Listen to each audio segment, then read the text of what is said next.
Et puis l'actualité, c'est aussi la politique avec les élections cantonales qui approchent. Beaucoup de candidats, peu de candidates.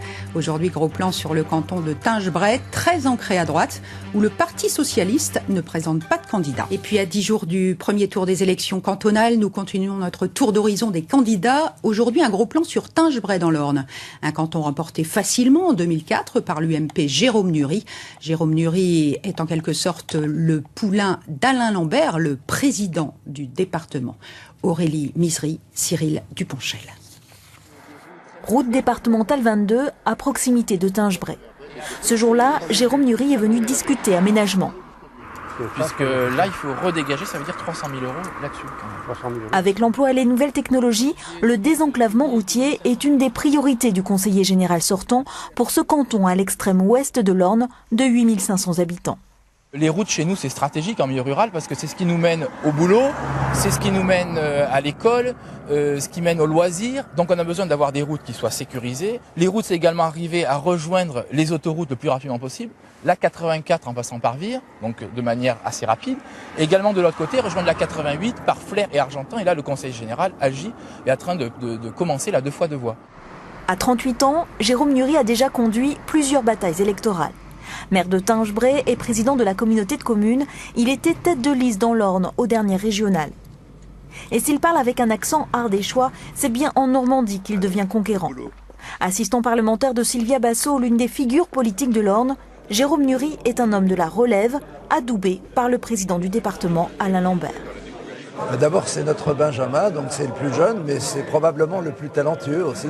C'est celui qui incarne l'avenir de l'Orne. D'abord, il est très intelligent, il a aussi le sens pratique, ce qui, dans la vie publique, est très important parce que les belles idées, c'est très important, mais les vraies réalisations, pour la population, c'est l'essentiel. Père de 4 enfants, Jérôme Nury cumule et s'en explique. J'ai des mandats comme la loi me l'autorise. Et je considère que mes mandats sont très complémentaires. Je crois que ça, c'est essentiel. Il faut être bien organisé, bien entouré.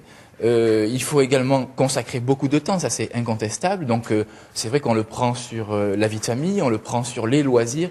Mais d'un autre côté, c'est passionnant et c'est ce que j'aime faire.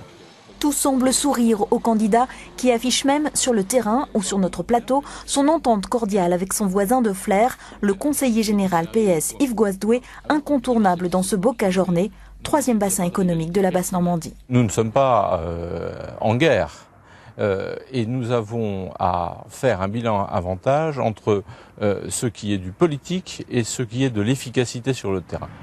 Pas de guerre, ni d'ailleurs de bataille frontale avec le Parti socialiste sur le canton de Tinge-Bray, où le PS n'a pas désigné de candidat, mais soutient un écologiste, Jean-Michel Correilleur, jeune retraité de la Poste et président du CIRTOM, réseau de collecte et de tri des déchets. On ne peut pas laisser le champ libre quand même à la droite sur ce canton, symboliquement toujours à droite, héritier d'une dynastie.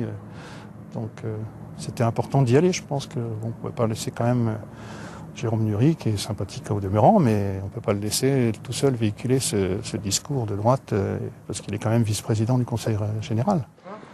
D'autres voix aimeraient se faire entendre, comme le militant syndicaliste Dominique Vaugeois, agent à la RATP, étiqueté PCF, et Michel Malzi de la Ligue nationaliste, qui se décrit comme chrétienne et patriote. Des voix qui risquent d'être symboliques, Jérôme Nury, soutenu officiellement par 13 maires du canton, a une route plutôt dégagée.